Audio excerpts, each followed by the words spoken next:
bienvenidos. Tenemos el impactante video que muestra el asesinato del dragoneante Miguel Ángel Muñoz frente a la cárcel Modelo de Bogotá.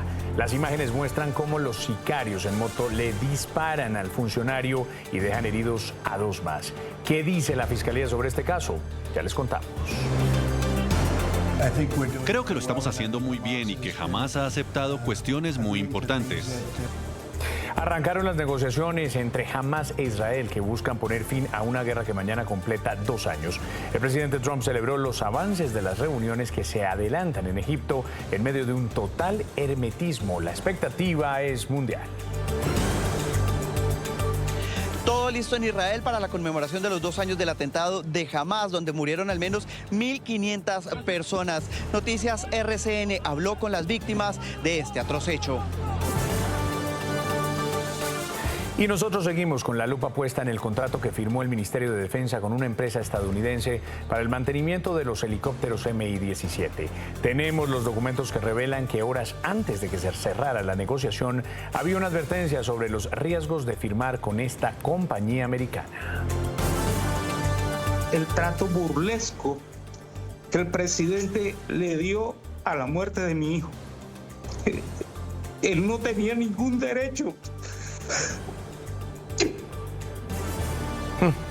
Es el sentido reclamo que le hace el papá del soldado Carlos Mejía al presidente Gustavo Petro. El mandatario se refirió a la supuesta razón por la que el uniformado se habría quitado la vida.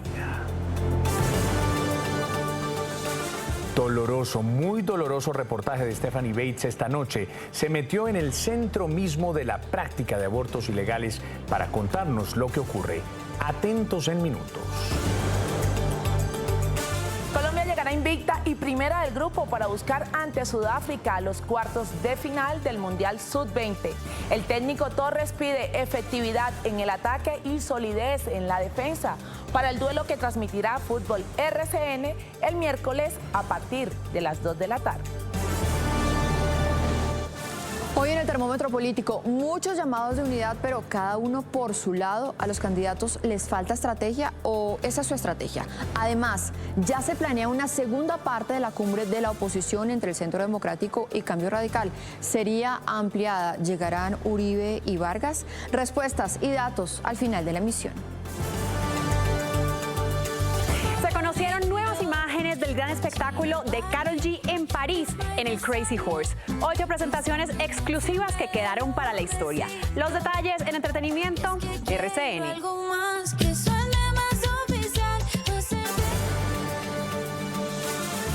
Nuestros presentadores ya están listos. Estamos en todas las regiones. Esto es Noticias RCN de las 7 de la noche.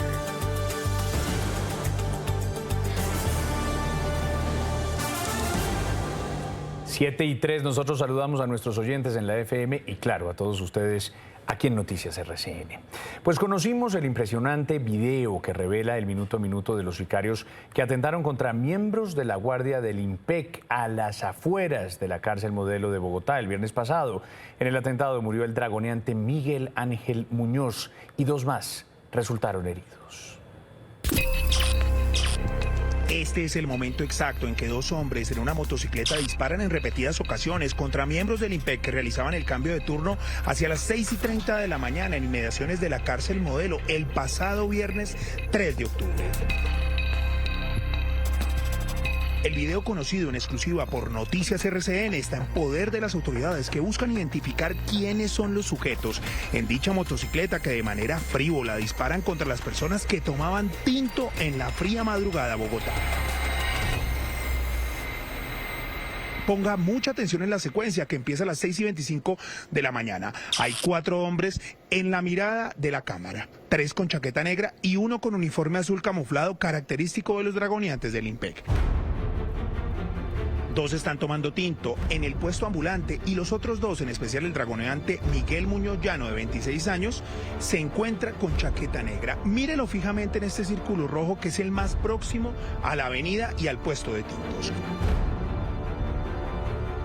En el flujo de carros, de repente aparece una motocicleta seguida de varios mototaxis con 2 ocupantes, uno con ropa oscura y otro con una prenda blanca, ambos con pantalones de color oscuro para evitar su plena identidad. los dos también con casco.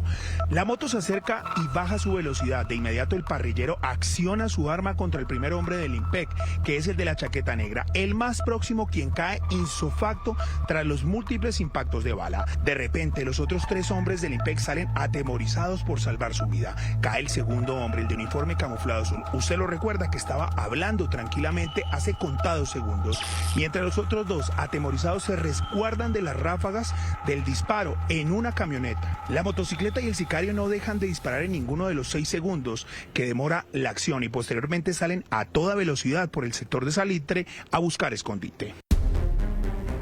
Este video se convierte en una de las piezas clave en la investigación de las autoridades que buscan determinar por qué se produjo este atentado y la forma tan agresiva contra los funcionarios del IMPEC. Una de las más fuertes hipótesis es la decidida acción del director de la cárcel, mayor Edgar Pérez, director de la Modelo, que lleva 14 meses y en este solo año ha decomisado más de 1.000 celulares y 11.000 kilogramos de estupefacientes, lo cual ha frenado tajantemente los índices de extorsión y de narcóticos al interior del penal. Terrible eso. ¿Y qué fue lo que pasó? Pues precisamente la Fiscalía maneja 3 hipótesis en este caso. Vamos con nuestro editor judicial, Felipe Quintero. Felipe, ¿cuáles son esas teorías del caso?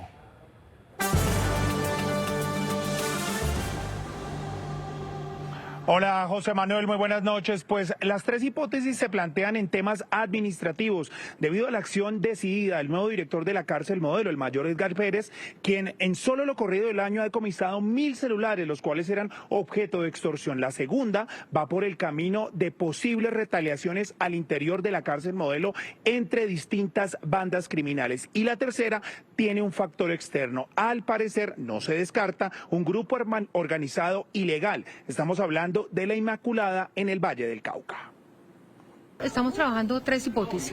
Una, que está relacionado con unas situaciones de carácter administrativo. 2, que podría estar relacionado con un tema ocurrido al interior del centro de reclusión en el que se han tomado medidas para efectos de situaciones preventivas dentro de los establecimientos carcelarios. Y 3, que podría estar relacionado con un tema de amenazas o situaciones en particulares de carácter personal que pudieron haber ocurrido.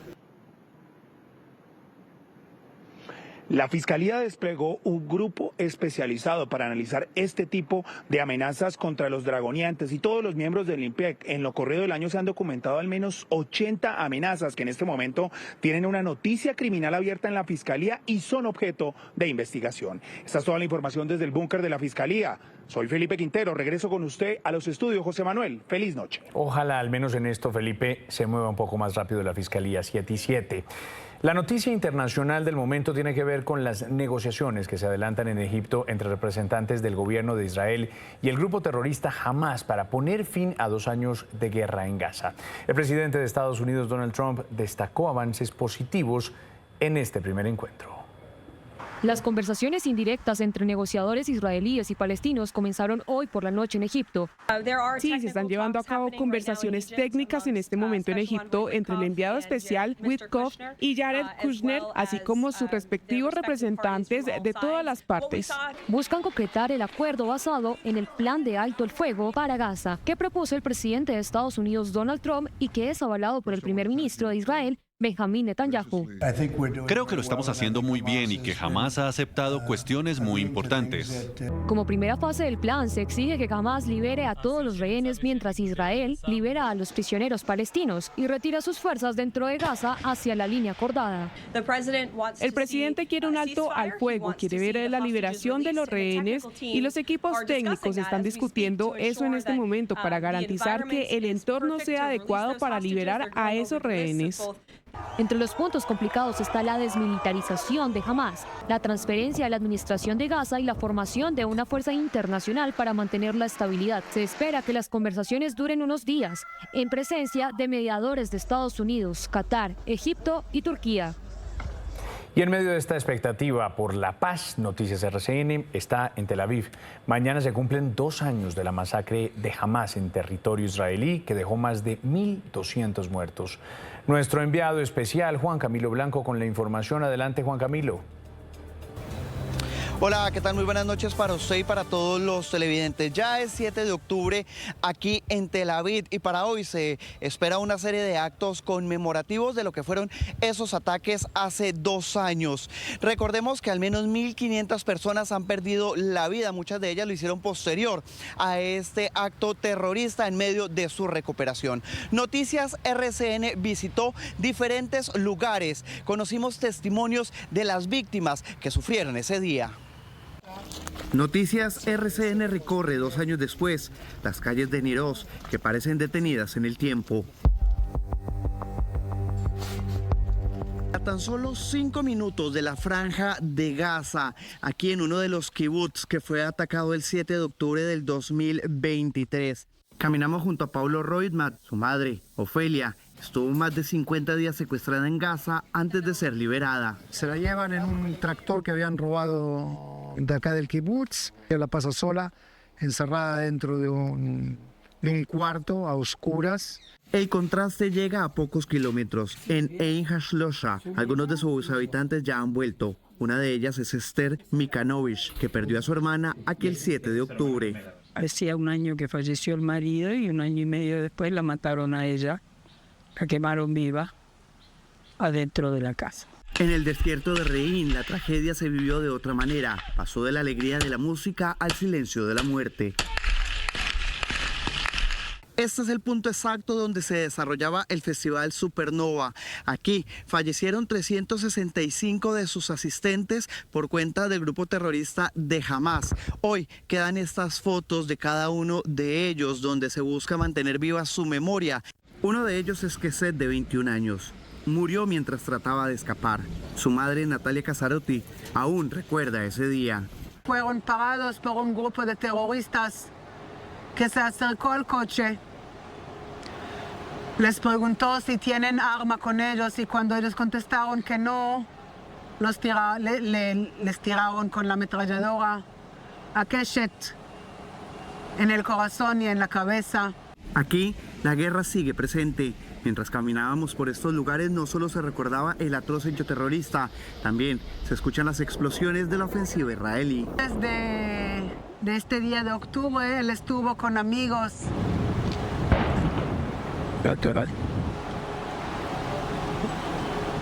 Se ve que la guerra no está por terminar. Mire, aún continúa la ofensiva del ejército israelí en Gaza. Como escuchábamos en la nota, esa es la realidad aquí cada minuto. Se escuchan las detonaciones muy cerca de ese sector de la franja de Gaza. Según el Ministerio de Salud de la Autoridad Palestina, al menos 67.000 personas han muerto durante los últimos 2 años, entre esos 19.000 menores de edad. Esto mientras continúan las operaciones también en las últimas horas.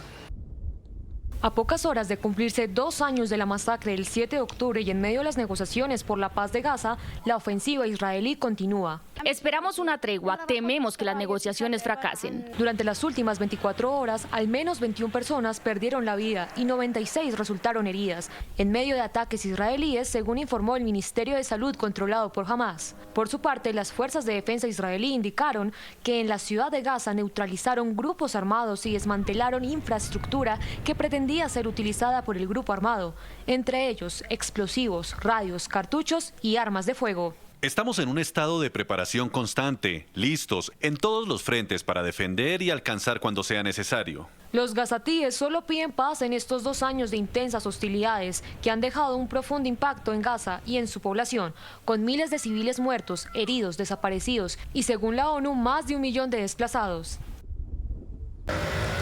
Este panorama se da no solo en medio de la conmemoración de estos 2 años del atentado, sino también en medio de esas negociaciones y ese diálogo para que se pueda cumplir o por lo menos adelantar ese plan de paz que ha propuesto el presidente de los Estados Unidos, Donald Trump. Si bien ya se ha empezado a avanzar, todavía no hay puntos claros, pero lo que sí es una necesidad es que se liberen a los rehenes y que también se deje de bombardear Gaza. Por ahora esta es la información desde Tel Aviv. Ustedes tienen mucho más en estudio. Juan Camilo Blanco, Noticias RCN. Pues don Juan Camilo, gracias por su presencia allí y estos buenos informes para la FM y Noticias RCN. 7:14, lo que pasó en la base militar de Puerto Jordán en Arauca no se nos puede volver normal. Con morteros y cilindros bomba, el ELN volvió a atacar a nuestros militares. En el atentado murió el soldado profesional José Henry Ceballos Moreno. 6 uniformados más quedaron heridos. A 1.2 kilómetros del cantón militar de Puerto Jordán, en Arauca, el ELN lanzó los artefactos explosivos que destruyeron parte del alojamiento de los militares, reduciendo el lugar a escombros. En este momento es el ELN y las disidencias de la FARC también se convirtieron en un cáncer que hicieron metástasis aquí en el departamento. El ataque, que cobró la vida del soldado profesional José Henry Ceballos Moreno y dejó a 6 militares más heridos, fue ordenado por José Luis Figueroa Cruz, alias Cheo, que además es responsable de coordinar al menos 5 acciones en la parte urbana de Arauca, Tame, Saravena y Fortul en los últimos meses. Esa es una situación que lleva ya en esa confrontación armada entre los dos grupos que hacen presencia, que disputan territorialidad, pues siempre se ha afectado a muchas personas que viven en este sector. En un reporte médico detallado, el Hospital Regional de la Orinoquía informó que mantiene el monitoreo a los 6 militares heridos que ingresaron con múltiples lesiones graves en cabeza, tórax y abdomen por la explosión. 2 de ellos están en estado delicado y bajo constante vigilancia. 7:15, hace unos días apareció muerto el soldado Carlos Mejía. El presidente Petro generó una controversia al señalar que el uniformado se quitó la vida por una novia y que no compitió como lo hacen los hombres. En A lo que vinimos, nuestra jefe de misión, Joana Maya, habló con el papá del soldado, quien le hizo un doloroso reclamo al primer mandatario. ¿Por qué el presidente Petro termina hablando de la muerte de su hijo? Yo no entiendo por qué el presidente utilizó la muerte de mi hijo para defenderse él políticamente. El trato burlesco que el presidente le dio a la muerte de mi hijo. Él no tenía ningún derecho.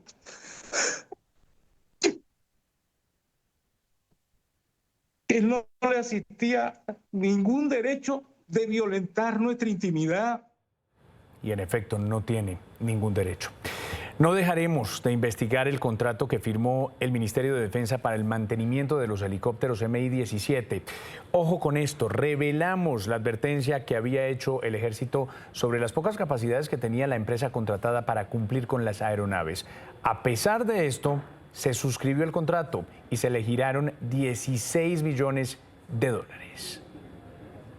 El 17 de octubre de 2024, el Ministerio de Defensa envió la cotización a las empresas Ver Service S.A., Aeroproof S.A. y Vertol System Company. El 21 de ese mes, Aviación Ejército realizó una visita a Vertol System en Florida, Estados Unidos. Concluyó que la empresa no tiene la capacidad para hacer el overhaul, es decir, mantenimiento completo de los helicópteros Mi-17, información refrendada por la empresa rusa dueña de los helicópteros. El 13 de diciembre, Vertol System envió documentos a la Autoridad Aeronáutica en Ucrania para certificarse para este mantenimiento. El 18 de diciembre le responden que tiene la capacidad, pero solo para 2 tipos de motores. El 31 de diciembre, día en que se prescribe el contrato, el Ministerio de Defensa emitió un informe en el que concluyó que la empresa Vertol System no cumple con varios criterios. Ese mismo día y horas más tarde, el comandante de la Brigada de Aviación, coronel Julián Rincón, afirmó que la empresa Vertol se encontraba habilitada. A partir de ahí, ya en el 2025, hubo una serie de modificaciones al contrato, entre ellos que la empresa solicitó hacer el overhaul en territorio colombiano, pero fue denegado. Pero es el 15 de abril de 2025 cuando se efectuó el pago anticipado por un poco más de 16 millones de dólares. El mismo coronel Rincón, que había habilitado a la empresa Vertol días atrás, dio un reporte diferente el 2 de julio. Ese día informó al comandante del Ejército que a la fecha solo se había ejecutado el 8% del contrato, lo que representa un estado crítico. Y a partir de allí comenzaron los procedimientos para declarar incumplimiento de contrato. Seguiremos investigando. Una pausa y cuando volvamos, el equipo de deportes RCN está en distintos lugares del mundo, todo por buenas causas, sin duda. Si están oyéndonos en la FM, Kelly Cabana les cuenta más. Nosotros ya venimos. Lo que van a ver a continuación supera cualquier discusión moral. Se trata de un desconocimiento abierto a la ética, a las leyes que nos rigen, a lo que ordena la Corte Constitucional en materia de aborto. Stephanie Bates se metió en las fauces del aborto ilegal en este país, que se está practicando a plena luz del día, vulnerando todos los derechos de las mujeres y, claro, de los que están por nacer. Informe especial.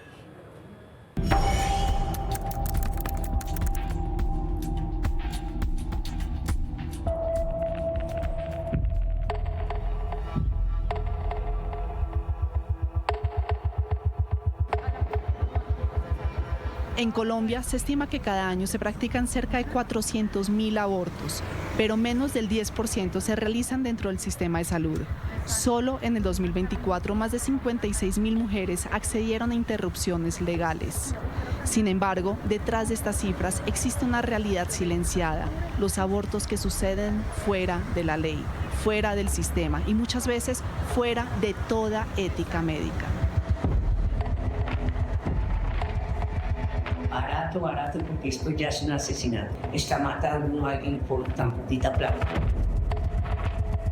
Existe una delgada línea entre los abortos permitidos por la ley y aquellos que podrían considerarse en un homicidio, donde hay sitios que, sin importar las causales permitidas o el tiempo de gestación, están dispuestos en acabar con una vida inocente. Me van a sentir dolores hasta que salgan. Lo que están a punto de ver es un ejercicio periodístico y de inmersión. Nuestro equipo no accedió a ningún procedimiento ni intervino directamente en la prestación de ningún servicio relacionado. La intención de este reportaje es exclusivamente informativo y busca visibilizar una realidad que ocurre al margen de la ley y del sistema de salud, con implicaciones éticas y legales. Listo, gracias. Listo. Llegamos al centro de la clandestinidad para captar el primer eslabón de esta cadena, los llamados jaladores. Hola, ¿tú solo trabajas en este sitio? Son ellos quienes conducen hacia la misma figura, una médica. ¿Cuál es el motivo de su consulta? Pero usted ya está para tenerlo.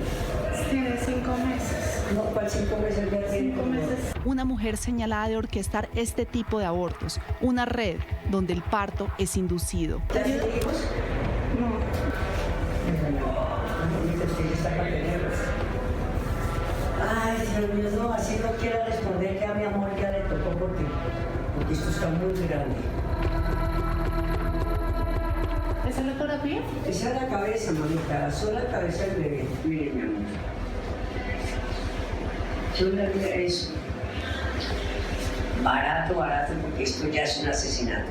Yo le hablo así porque así está matando a alguien por tan poquita plata. En 3.500.000. ¿3.500.000? Sí. Por 3,5 millones o menos se ofrece un procedimiento que se sale por completo de la ética médica, tanto por el tiempo de gestación como por el tipo de intervención realizada. Y se le hace es un parto, que van a sentir dolores hasta que salga. Como está pequeño, apenas sale el aire, ya los pulmones no alcanzan a funcionar. Una práctica totalmente ilegal, tanto así que la doctora es consciente de ello y demuestra que ya ha ocurrido en ocasiones anteriores. Así le pasó al paciente, que hizo la bajada y la cogieron a demandarla y todo. Se puede hacer, pero lo que pasa es que no sé, usted consigue la plata, viene y yo la ayudo.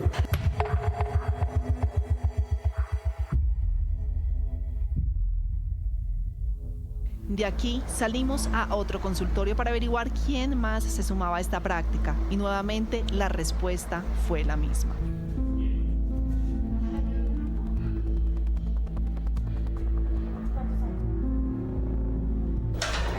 Eso se puede hacer, mi amor, pero sobre todo es una ilusión. Se puede, eso se puede. Es como un miniparto, una droga, una tráfica, se lo va a expulsar. A 14 le acercan. Tienes que tener máximo 2 días disponibles, llegar a las 7 de la mañana y en el transcurso del día sale o hasta el otro día. Porque ya por pinza ni nada de grado ya no se puede. Lo más seguro es esto, como digo, la inducción. La inducción sí es 100% segura, garantizada. ¿Qué es la inducción? Como un miniparto. Se le aplica una droga a otra y ella lo va a expulsar. Por ahí 2.500. 2,5 millones.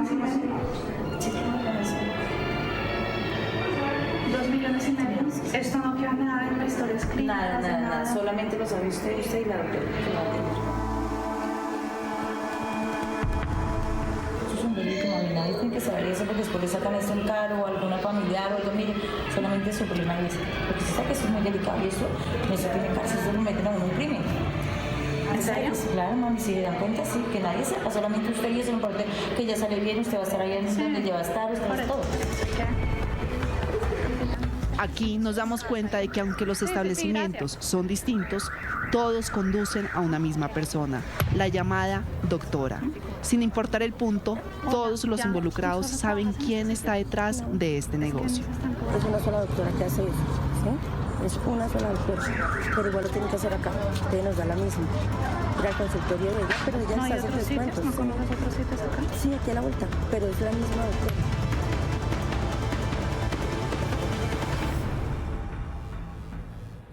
Estremecedor, ¿no? Obviamente quien entra a estos consultorios clandestinos para esta denuncia periodística no se termina practicando el aborto, vale resaltarlo. Mañana, Stephanie reúne a un grupo de expertos para que nos dé su opinión sobre estas imágenes y otras que nos van a estremecer. Una denuncia profunda aquí en Noticias RCN. 7:48, se cumple un mes del cierre de la vía al llano y aún no hay soluciones definitivas. Las pérdidas son millonarias. Precisamente esta noche a las 8 en el programa Aquí y Ahora en Minutos de la FM, Maritza Aristizábal habla con el gobernador de Cundinamarca, Jorge Emilio Rey, sobre la situación de esta importante vía. El funcionario asegura que el cierre podría prolongarse hasta por 3 meses. Entonces aquí estamos hablando de no menos de entre 60 y 90 días, es lo que nos ha dicho la Agencia Nacional de Infraestructura, para poder retornar a la movilidad rutinaria y tradicional de este corredor. Y las condiciones climáticas ayudan, muy seguramente podrá ser ese periodo de tiempo. Si llueve torrencialmente, muy seguramente estos tiempos puedan aumentar.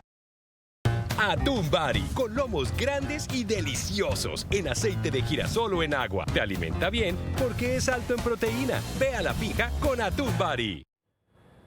Nos conectamos hasta ahora con Juan Lozano, director de la FM. Juan. Más allá del comportamiento en las encuestas, entre otras porque no hay muchas encuestas confiables por esa absurda ley de encuestas que hicieron aprobar, la salida de la carrera presidencial de Francisco Barbosa, exfiscal general de la Nación, aduciendo razones de seguridad, es muy inquietante. Venimos de un magnicidio, el de Miguel Uribe. La democracia requiere que todos los candidatos de todas las orillas, de todas las toldas, puedan presentar sus ideas y tengan garantía en la protección de su vida. Aquí hay una nueva alarma. ¿Se está protegiendo la vida de todos los candidatos por igual? Hoy, en todo el territorio colombiano, pueden ir los candidatos de todas las vertientes políticas o solo unos pueden ir a algunos lugares o recorrer el país. Ojo. Ojo que esta renuncia vuelve a poner el foco en el tema de seguridad para los candidatos, que es finalmente la democracia misma.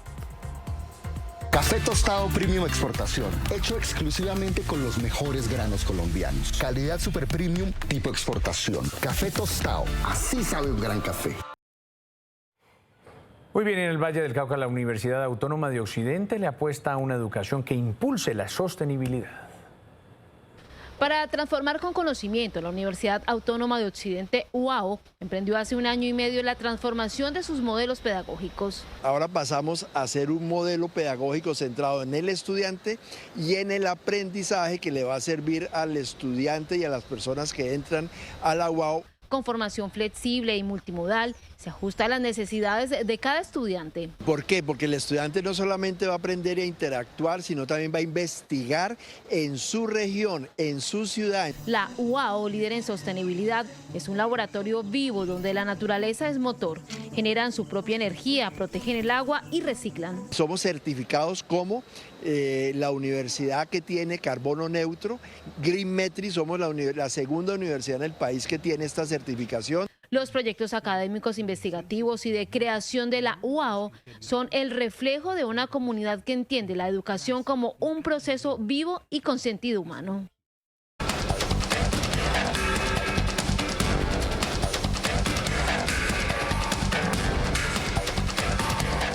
Hola, bienvenidos al termómetro. Le medimos la temperatura del ambiente político y se la regulamos al poder. Arrancamos con varios mensajes de unidad que han lanzado los candidatos, pero la verdad cada uno por su lado y sin mayor estrategia.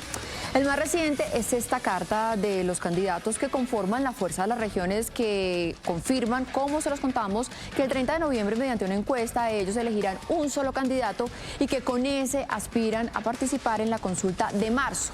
Es en medio de eso que hay algunos que se empezaron a bajar del bus. Es el caso del exfiscal Francisco Barbosa, quien decidió retirar su nombre. Es que las reglas del juego que se habían planteado desde el principio era que llegaría una especie de eliminatoria a finales del año por encuestas y después los candidatos recibirían el aval de los partidos, pero todo quedó en nada. Vámonos con otro intento de unidad que está haciendo la oposición. Es la cumbre parlamentaria entre Cambio Radical y el Centro Democrático que se va a realizar el 15 de octubre. Eso tiene más forma. Ya están confirmados procurador y registrador y además delegados de la Embajada Americana, posiblemente el encargado de negocios John McNamara. Pero ojo, porque esta es la noticia, habrá una segunda y una tercera parte.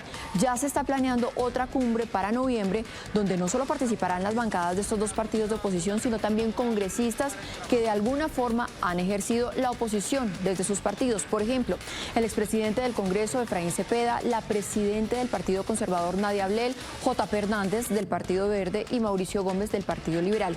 En diciembre esperan tener una tercera cumbre antes de terminar el año y en esa aspiran a que los invitados estrella sean el expresidente Álvaro Uribe y el ex vicepresidente Germán Vargas Lleras.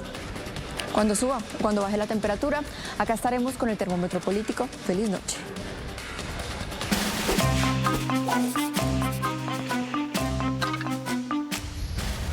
Lo que faltaba.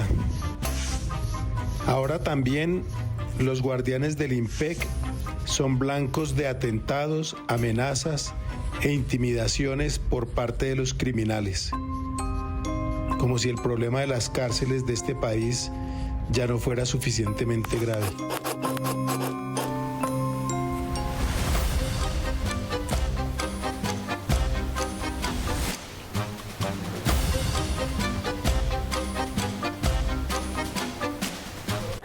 Vamos cerrando, pero atención a esta denuncia que acaba de hacer el precandidato presidencial Mauricio Liscano. Dijo que recibieron un sufragio en la sede de su campaña en Manizales con una amenaza, hágame el favor, contra la vida de su papá, Óscar Tulio Liscano. A través de sus redes, el aspirante pidió a las autoridades garantizar su seguridad y la de su familia. Desde Noticias RCN, como no, rechazamos estas intimidaciones. Solidaridad. Hasta aquí nuestra emisión. Sigan conectados con el canal RCN. Nosotros continuaremos esta conversación con ustedes.